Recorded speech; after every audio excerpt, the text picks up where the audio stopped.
Hey,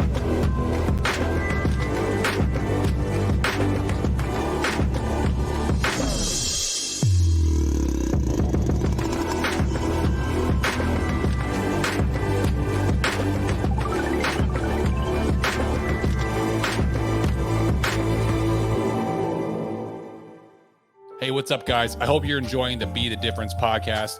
If you are, I got a huge favor to ask. Go on to Apple Podcasts, leave a 5-star review for us. It helps us immensely with algorithms and growth because we grow completely by word of mouth, organically. That's why there are no ads. Also, feel free to share this content with somebody you think might get value out of it. Last, if you don't know, I also do coaching to help people become the best version of themselves, starting with physical fitness, going all the way through mindset, sales, and leadership. If you're interested in learning more, there's going to be a link in the description of the podcast. You can schedule a time. It's a free assessment. All I'm going to do is have a conversation with you and see if I can even help you. I look forward to speaking to all of you. Continue to enjoy the podcast, and remember to always be the difference. What's up, everybody? It's Greg with Delta, and this is the Be the Difference podcast. This podcast is all about making you a better person in your life and in your business with coaching on sales, leadership, mindset, marketing, everything under the sun when it comes to being an entrepreneur, and we bring on guest speakers. Today, I've got the honor and pleasure of welcoming Miss Gina Riley. Gina, how are you doing? I am doing awesome. Thanks for having me. It is my pleasure. Gina and I were just beforehand chatting backstage, talking about cooking. She gave me some good tips. I'm gonna go try that sage, so some brown sage, and use that in some pasta now that I'm eating carbs again. So I'm back on the carb train, but I'm now high carbs, low fats. So I'm allowed to have a little bit of fat. I'll make sure I'll do get some butter, olive oil. Yeah. Olive oil. So got to drop that a little bit on the fats. So for those of you that don't know who Gina is an HR professional and authority in career transition. She is the creator of the Career Velocity system that helps leaders and executives effectively move into a role where they can create a legacy. She holds a master's degree in whole systems design, is a certified UMAP coach, an executive search consultant, and conducts interview skills and talent selection training. Riley frequently writes and speaks on careers-related topics. You can find links to her popular series about networking called How Your Next Executive Role Finds You, and dozens of career-related articles on her consulting website and at industryexpertmagazine.com. Gina. All that and more. And she cooks. I do. And I taught both my boys how to cook. They're 20 and 22, and they can. That's the best skill you could have taught them, honestly. That's the best skill you could have taught them. I know they're gonna make like awesome husbands if they go that route, you know. People are always flabbergasted at how well I can cook when they actually have. They're like, "You can cook." I'm like, "Yeah." And then I'll cook something. They're like, and it's like I'm legit. I'm actually very good at cooking. Like I'm not even bragging. I know how to cook. I can usually eat something and be like, "Oh, these are the flavors," and I can recreate the recipe in my head. Yeah. And so, and I'm like, oh, I would use this because I've been cooking long enough. Oh, yeah. And so, but it impresses people when they see me, when they come over. I'm a scratch cook. I like open up what's in the fridge and go, what can I make? And my boys have both somehow breathed that in. So it's good. It's a great skill to have, to be honest. It's just fun. For me, it's like therapeutic. So I'll do it.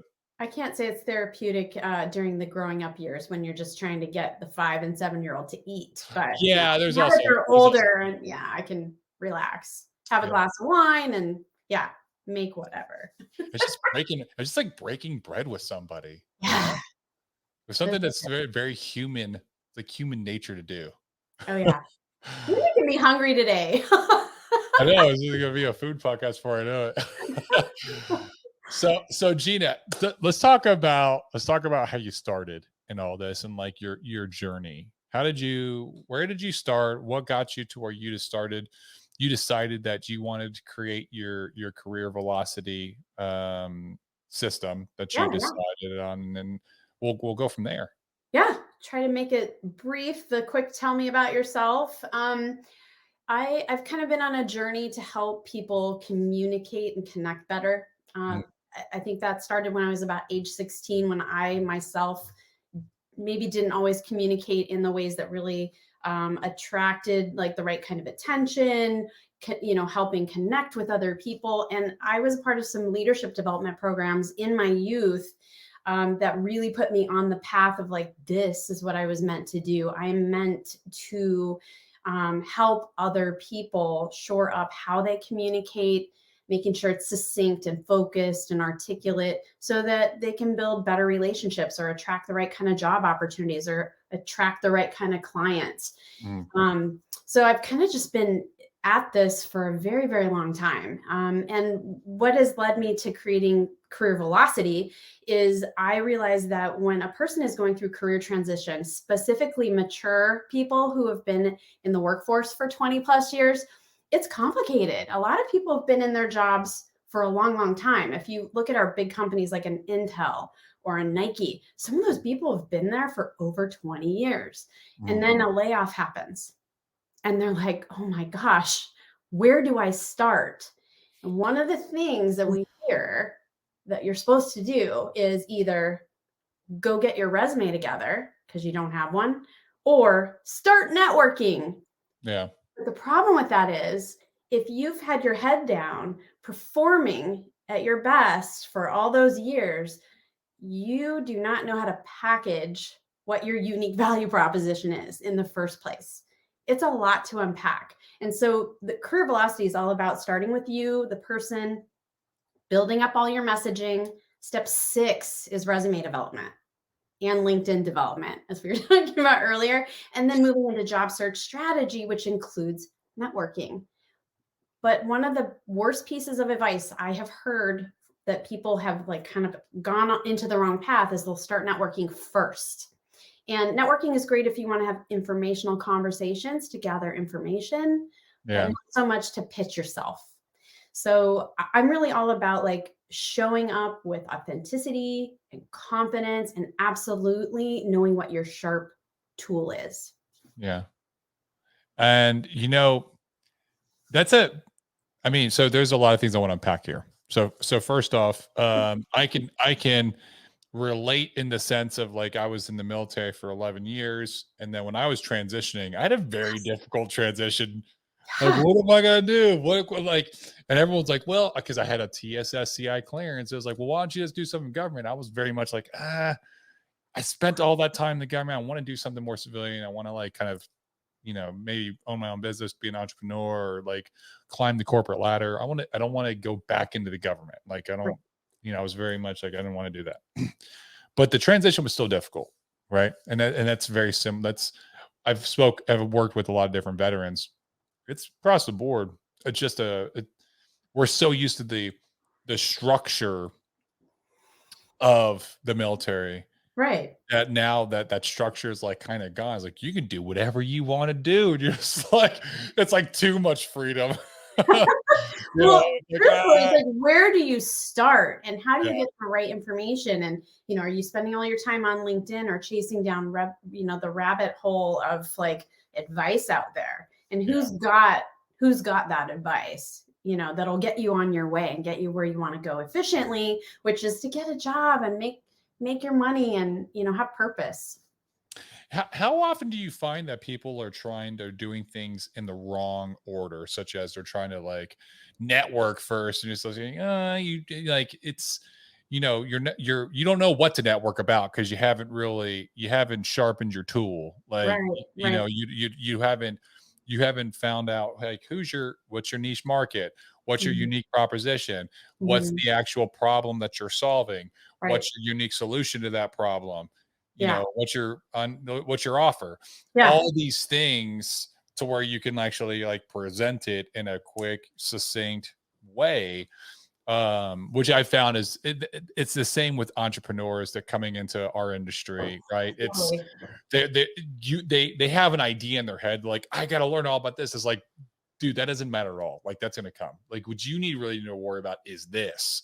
And Right. you're like, Well, so here's the question is, What are people buying when they buy you or something from you? Yeah. And you have to be able to absolutely know in your bones what you stand for, what you're all about. And it's not that you're dripping that out as you first meet people, especially as an entrepreneur. We're not just saying, here's all about me, because when we make it all about ourselves, we turn people off anyway. Hmm. But how who we are, how we do what we do shows up in how we communicate with other people. So if Absolutely. you understand how you communicate, how you do what you do, like we all feel it. We all have a feeling like, well, I know I'm very analytical, or I feel like I am very communicative. That's great. But to do the real work, to understand very specifically why you are unique and talented is where the gold is. And that's how you can better connect with people if you understand yourself that well. It also I think it helps when you go to do those networking events that Mm. you if you do it appropriately and you spend the time like asking people questions, they'll tell you the right things that you'll be like, "Oh, I have experience here." And then it's like, "Hey, you know what? I don't know if this would be an interest to you, but I actually have experience in this area, this area, this area, and this is how I actually help people." I'd love to have a conversation and see if I could help you further. If not, no worries. I'm just really like I like this. I'm passionate about this, right? But Right. you only came up with that because you already know it. You've got it prepared, and you're not Yep. going around being like, "Hey, my name's John, and I help individuals and business owners scale quickly." Like, Yeah. oh, you know, Because everybody can say that. yes. Everybody. So I think this is a fun story. So recently I had a man reach out to me who is going to do a huge career transition. He is a chief technology officer, and he's done that for more than 20 years. Mm, Plenty more. I mean, not that role, but all technology work. He wants to shift into being a real estate agent.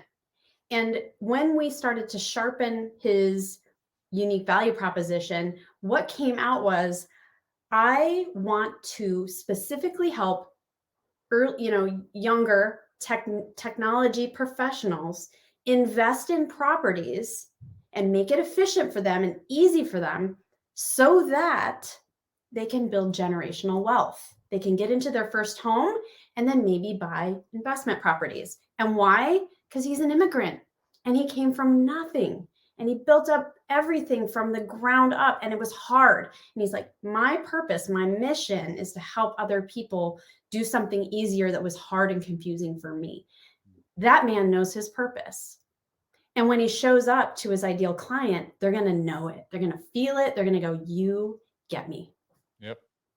I can tell you, I recently, so I've been coaching people for a long time. And here's another, it's just a side note.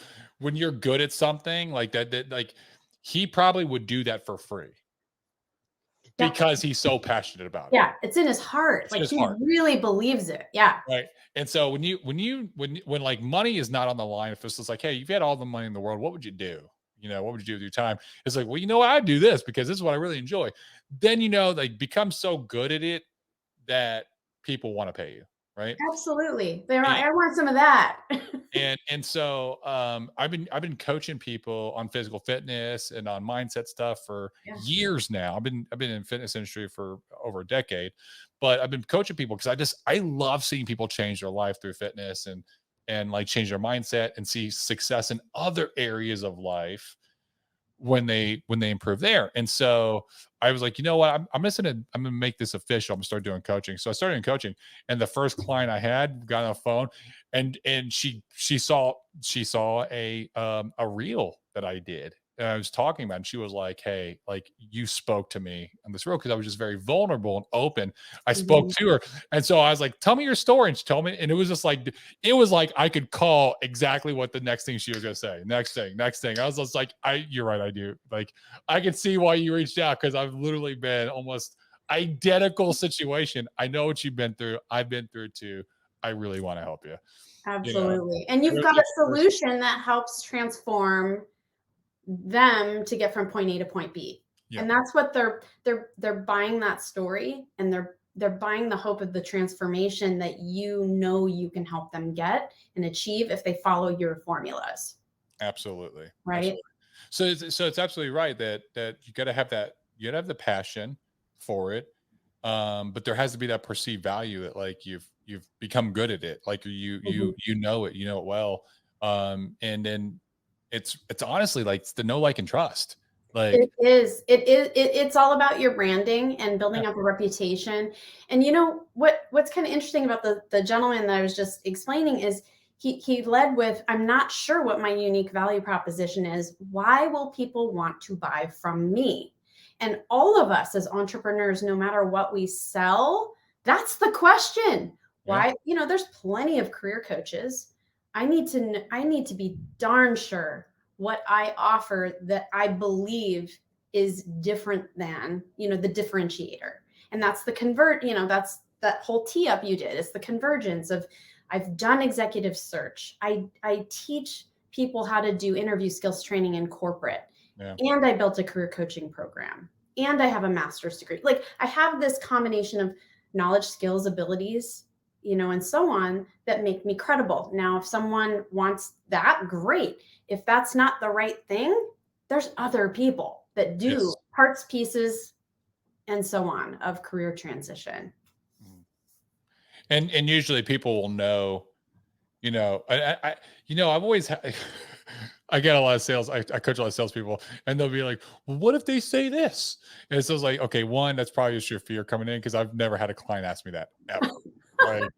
Like, could they ask me that? Yeah, but maybe it's the way that I'm talking. Like I've never had a client say, "Well, why should we go with you instead of?" It's just never happened. Right. And I'm not saying it doesn't. So before you go start going to the comments, like, well, that happened to me. Like, oh, that happens to me every other time. I don't. It does. You're going to have the one person in your lifetime. It's gonna, I mean, come on. And you're like, you know what? Here's the credentials. Yeah. If you're feeling it, then I'm the right person. If not, here's two names of people that you might want to check out. And then they're on their way because they're the wrong client. I think it's also the way you speak. It's like the way you present yourself, right? And that's part of the know, like, and trust. Is like I can, when I'm sitting with a client, I can speak in a way that they understand, Right. right? That it translates very well to them. So at no point they could be like, well, is Greg really going to be the one, or is there someone else out there? And then Mhm. ask me if there's someone else out there. It's Right. just like, hey, look, I hear what you're saying. I vibe with it. I love your energy. This Right. is great. Hey, let's talk next steps. Or Exactly. hey, I'm not really vibing with your energy. I don't know if this is for me. And I'm like, awesome. I can't help you. Right. Like, Exactly. I don't want to waste your time. Don't waste mine. Have a good day. Exactly. I think that a lot of us, especially if we're entrepreneurs, we struggle with what does make us unique when there are a sea of other people that could be chosen for Yeah. that job. Yeah. And what I would have people know, if you're listening in and you're thinking, oh yeah, that's me, I'm not sure what that differentiator is, you can do that work. And when you do that work, then you can show up with more confidence, and you can shed that, you know, that imposter syndrome that some Mhm. of us take into our meetings and into those sales pitches and so on. You can let that go because you're showing up 100% as who you're supposed to be. And here's a key point of this also to kind of wrap all this up, or to even emphasize it even more, is you're going to have that confidence going into it if you work with your niche, if you work with a ideal Yes. client avatar that you understand. And here's the thing: is people all the time, they're like, well, I can sell my product to everybody. Yeah, but you don't want to sell to everyone. You really do want to niche down. It makes your business so much better. It makes you happier. You're actually more productive. You're more profitable, right? Yep. You can provide a better service, and like it makes everything so much better when you niche down to like, who's my ideal client avatar that I'm going to be working with, Mm-hmm. and that your confidence is going to come out because you're like, I understand this person. I know how to speak to them. Exactly. I know what they're looking for. It's going to increase your sales ratios. It's all these things that we're talking about is going to be a lot easier if you actually do the work on the front end. And you mentioned this, Almas, at the beginning. Is finding out who do I sell to? Who's the idea? My ICA, my ideal client avatar, my niche market. It makes life so much easier as a entrepreneur. 110%. And what I would do is flip it on its head for a job seeker. If you happen to have job seekers listening in, it's the same thing. When I hear someone say something like this, like, well, I've got 20 years in operations leadership, I can do it all. Like, we have a problem. No one can hear that message. Yeah. You go into an interview situation and you lead with that. You have to lead with your sharp tool. You might be a Swiss Army knife. You may have a corkscrew and a screwdriver and all those things. But you've got to lead with the problem that you can solve for that client, that customer, that company now. Yeah. Then surprise them with all the cool tools that you bring with you. Absolutely. Absolutely. Now, on a job seeking, that means you have to do your homework ahead of time to know, like, what's their problem set, what are they looking for, Yes. and you like she said, you may have a Swiss Army knife, but you better make sure that if you're pulling out the knife, that it's the sharpest possible that it could be, and you're ready to showcase that Exactly. for that interview or for that process. Exactly. So, no, that's just a great way to kind of tie those together that I talk about all the time, but ages just, I get it. They're just like, yeah, but I don't want to cut out this other part of no, man, you gotta niche down. Like, it's so imperative. It's so much more efficient to attract what you're supposed to attract in the first place and try to maximize that, repel the business that you're not meant to have, and then fold in what makes sense as you grow and scale your business. But go with where you are the expert initially, and you will be happier. Like what you said, you'll be happier. You won't feel like squirrel, chasing down every lead. It's also another point is you will. So, for instance, an example that I used where, like, the woman called me, she's like, I feel like you understand me. And she went over, I just told her my story. And the whole time she was like, oh man, it's like, it was just like, she was like, you understand me. I didn't have to sell her on anything. I didn't have to sell her on anything. It was just like, she was like, you understand me. I was like, honestly, I do. Like, I understand exactly what you're going through. I was like, when you're going through your situation, you had probably these feelings, these emotions. This is how you're acting. This is how you feel on the inside. Blah, blah, blah. And she was like, you are exactly right. I was like, I know, because I went through it. And so this is how I would help. Right. Yeah. I don't have to sell them. And so I don't have the stress of trying to constantly sell somebody on why I am the best pick for them. Right. It's just a conversation, understanding their needs, me showcasing my experience, and then boom, we got synchronicity between us. Let's go. Right. Absolutely. Yeah. I was listening to one of your other podcasts that you did in the last, I don't know, few weeks. And, one of the things that you talked about is truly listening and understanding where that prospective client or customer is coming from, because you're tapping into the emotions that they feel that are behind their worries and concerns. And it's not about being super emotional and squishy with everybody, but it's about really being able to explain how you can help based on their biggest worries and concerns. Like some of my clients have big worries and concerns about ageism, how they're going to perform in interview situations, whether or not they have executive presence, and if they're going to communicate themselves well. I've had, people who are, over 50 years old who've gone through 4 interview processes, and then they call me up and say, something's not going right. These are very scared people that are telling me privately, I'm doing something wrong. Now, maybe not in every case, but I mean, 4 interviews in a short amount of time for very, very senior level jobs, that's a lot to miss out on, swing and miss. Yeah. And I know it's probably also just nerve-wracking at their because they're not used to like it's a different world, especially like for instance, the chief technology officer you talked about. If let's say Yeah, he was going back in the job force, he's not be yeah, going to real estate, and he's been doing that for decades, right? He's been doing it for like 20 plus years. He yeah, hasn't had to go around and really like job hunt in a different industry. right. Especially it's a different time frame, right? It's like it's a Post-pandemic, completely different it's a different environment. oh, yeah. Oh, yeah. Like, that's gotta be nerve-wracking. It is nerve-wracking. I mean, and I'm privileged because I have people who are vulnerable with me, Yeah, and it's not always tears, but sometimes there's some very real feelings that happen because most people don't just get that first job, or they don't have people responding to them, yeah, whether it's recruiters, whether it's the CEO of a company that just interviewed you. I mean, there's a lot of feelings and rejection that come through this process of job seekers. And with entrepreneurs, we don't hear back, we don't we don't get a closeout, and then we start to doubt ourselves. So there's a lot of things that we have to do to really take care of ourselves. yeah. No, you're absolutely right. It's a good point to make. And honestly, like when you think about it like that, what I would take away is that we're not alone, right?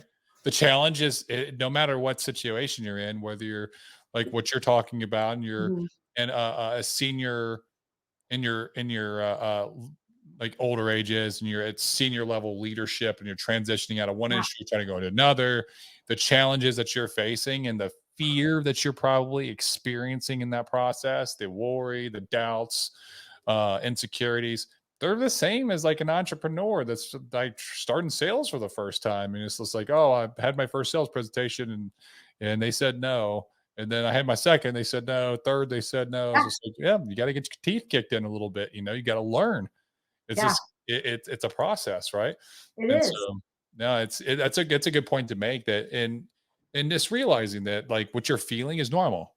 It's normal. Like there's a lot of people feeling it. You're not alone. So Hmm. the best thing that you can do is just continue the process, continue getting your reps in, and Right. along the way, have maybe a coach or a mentor or guide like Hmm. Gina here that can coach you through like how to sharpen your tool, how to sharpen your weapon, right? Yeah. Well, it's a good point to be made to, you can hire business coaches, leadership coaches. For me, it's transition coaching, easy for me to say. But also there's even, support groups that you could, maybe it's other like-minded professionals. Like for the real estate agent, it could be a group of like-minded people Yeah. that information share. For me in career coaching, I have a lot of people all across the country that I'm constantly collaborating with. We're texting each other. You know, a lot of my counterparts are in San Diego right now at the Career Thought Leaders Symposium, and I did not go this year, so I'm having serious FOMO. Like texting with them, like, what's going on? What topic are you in? You know, this is what makes our lives worth living, in my opinion, though, is having these cool relationships where you're getting, yeah, could they be considered competition? Of course, we're all doing similar things, but it makes my life so much better having those relationships and learning from other people. Yeah. No, absolutely. And there's you can find those kind of groups also no matter what, Mhm. sales and leadership, marketing groups, stuff like that. Yeah. Um, there really is so much at everyone's fingertips. If you look at social media, Facebook groups, LinkedIn groups. I actually just started kind of dabbling in some LinkedIn groups and LinkedIn events. I didn't even know those friggin' existed. I've been Yep. trying to dabble in more LinkedIn and like really like expand my LinkedIn. You have work to do, my friend. I do. I do.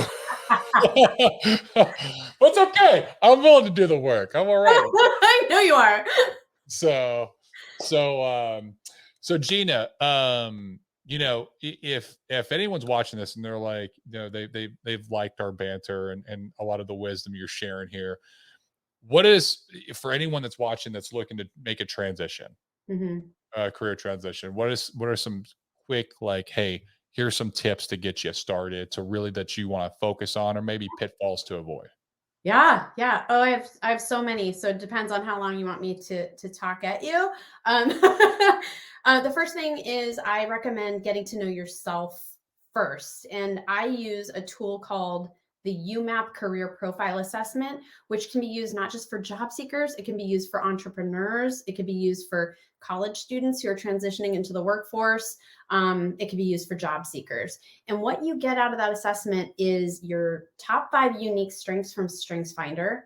By the way, with your top 5, you are 1 in 33 million. So if you think you are not unique and special, go find out what your top 5 strengths are, which are your natural talents, how you do what you do. That tells you a ton. This assessment gives you your top values. So why do you do what you do? Your top skills, what motivates you, what do you like to do, and then your personality, and that's who you are. So that's my first tip is go do an assessment, but then use the assessment, do the workbook work so that you can start to really get in your mouth and in your bones how you want to show up. Who are you? So Which you can speak it into the world. Yes. Yeah. Yes, because if you ask me what my stuff is, I'm going to be able to tell you just like that. I know exactly what I would want to say. Then for many of us, especially people I'm working with, you need to understand your leadership approach. How do you lead people? How do you lead teams? How do you lead when you don't have position power? So there's a lot to unpack there, Like right? personal power. Exactly. And Yeah. then the third thing is you need to really understand what your top career results are, because that's where the gold is for the storytelling.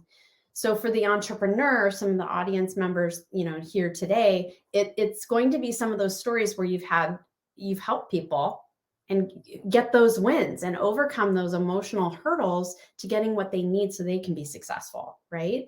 Mhm. Then we work on resume development. That's something you have to have if you're a job seeker. I mean, it's a necessary evil. And working on the LinkedIn profile.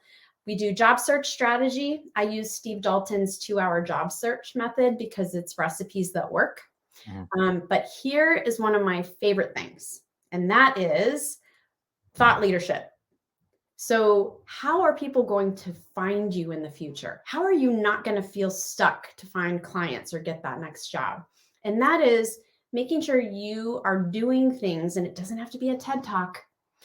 You have to be putting something out into your ecosystem so that people will build the know, like, and trust factor. How Yeah. are they going to find you? And what are the top topics you're known for? What do people come and call you for? What do they want to know? Yeah. And then get things like that out into the ecosystem. It might be being a panelist or a speaker, but it might be just short form articles. It might be a trade magazine or maybe you're pulling together think tanks. I don't know, but you got to do something so you Getting don't on podcasts. be on podcasts. Exactly. Yeah. There's things that you must be doing so that you don't feel stuck Yeah. and that you continue to attract people to you and find a way to do that with authenticity. Absolutely. Those are great tips. I appreciate you sharing that. And um, there's another way that you can, if you have a lot of experience in something and you can speak at it, you can write about it, Mhm. at length. You can go to Haro, help a reporter out. Yes, You I can have done that. and you can find topics. You can literally have it search for specific topics. Yep. You can pick the topics that you can speak on, and you can just write it. And if they pick it, they will use you, and they'll reference you, they'll cite you, Yep. and they'll put that out. And then you could be in like that's where you see people like, oh, I was featured in Forbes, blah blah. Blah. It's like, yeah, Yeah. but you're not a reporter because they did Haro. They did some Yeah. service like Haro where they help a reporter out. So I've done that myself. I recently got featured in Authority magazine on the 5 things that I wish I knew when I started my business as an entrepreneur. I was like, oh, that's pretty cool. So absolutely, now I'm Googleable. With yes, that's the digital breadcrumb trails that are out there now. absolutely. And you want to do that stuff and be consistent with it. It's not like you have to do it all today, but you do a Mm-mm. little bit each day, Mhm. and in order to kind of build that your bona fides, right? Absolutely. your digital breadcrumbs, like you're saying, Gina, Yeah. your digital bona fides where people can go look you up and see. And some people will just see it without looking you up, but they're just reading it. They see it and like, oh wow, this I like Gina's perspective on this, and then start looking her up. And Yeah. then she's, they're looking at her profile, they're connecting with her. If they look at my LinkedIn profile, obviously it wouldn't do them any good because I got work to do, but give it a week. I know. I have a feeling a fixin' is a coming. Um, Yeah, but yeah, what, definitely. what we're really talking about is establishing authority. You want Yeah, to be known as the industry expert at what, right? And so, I can rattle off the top topics I want to be found for. And if people wonder, gosh, do you have the credibility and the credentials to help me? Oh, okay. Well, here's 5 articles that I wrote in Industry Expert Magazine on interviewing. mhm, Here's 8 that I wrote on how to get your next executive level job by networking. yeah. Things like that. And I can say there's proof that I'm talking with people to get this information and pass it on to you. And another thing that people just overlook is knowing yourself, like really knowing yourself, doing those tests. Like I've done predictive index, I've done 5 voices, I've done Myers Briggs, I've done an Enneagram, like you name it, I've done it just Right. about. I've done an MMPI, so psychological testing, all kinds of stuff. But it really does give you insight, not only in like your strengths, but also how the world perceives you. Mm-hmm. Yes, there's that And too. understanding how you're perceived, you can change your direction, your pitch to get the perception you're looking to get. Absolutely. Absolutely. And it's hard to stray from who we are but it's the self-awareness that allows us the opportunity to choose how we want to show up. Absolutely. Which is a big key. It's a big key. Yeah. So I feel like Gina, we could sit here and just chat and just like this randomly shoot the shit about about anything. So we'd start talking about cooking again. We got recipes that we have to cover. I know. This has been great.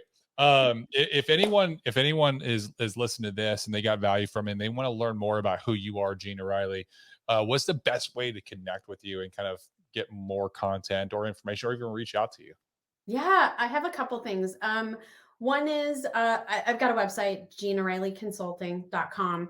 And one thing that I have on there is a giveaway where people can click on the green button at the top. And when they download it, they can get a half-hour video and a workbook that they can start making their own career transition plan Mm, without me or anyone else. It's very cool. So that's one thing. As far as reaching out, I spend a lot of my time on LinkedIn. I post 3 to 5 times a week. mm, So I would say send me a personalized connection request and let me know that you heard me here, because we all get sales pitches all the time, and I yes. literally I vet every single connection request. So it's really nice to know. Oh, I heard you on the podcast. And then I love diversifying my network and having a strong group of professionals that I'm connected to. Yes, absolutely. Absolutely. Thank you so much for coming on the podcast and sharing a little bit of your story and a little bit of your experience. Last question I have for all the guests. Which you might probably know by now. You have the opportunity to sit with, learn from, break bread with 3 individuals, anyone in history, alive Mm. or deceased. Who would those 3 be and why? Oh my gosh, 3? 3. Oh my It tells Lord. me it tells me it tells me who you want to have conversation with and how you think a little bit. Yeah, I did not plan for this. So yeah, like awkward pause. Um, um, I think I would it would be a mix of probably politics, historian, and entertainment. Mhm. So I'm gonna go with we'll go with living. Michelle Obama would be amazing to sit down and talk to talk to about her journey in all facets. My favorite author is Patricia Highsmith. She is no longer living. So it's funny, I was just reading one of her short stories last night and thought that'd be so cool to have met her, because she was like a very, I think, ornery and cantankerous person. She wrote The Talented Mr. Ripley. Just Okay. amazing. I like Strangers the on a word Train. cantankerous. So what's that? I like the word cantankerous. She was not yeah, she questionable in how people actually liked her as a human being. Let's see, and who else would I pick? Oh gosh, I was not ready for this one. Sorry. I think I would probably choose maybe somebody foreign, like, from another country who's lived a really challenging life, like Gandhi. Like Gandhi, yeah. That would Yeah. be that would be like, think about Gandhi, but like today, as if everything is, you know, what would Gandhi say today versus like Gandhi back in the day when Gandhi first, I would say became known, right? Like how different would that conversation be? That's kind of like So something. crazy. I know. I know. And what would he say about working from home? Yeah, yeah, exactly. Exactly. So, well, thank you. Those are great. Those are all three unique ones and great ones. Thank you so much, Gina, for coming on the Sure. podcast.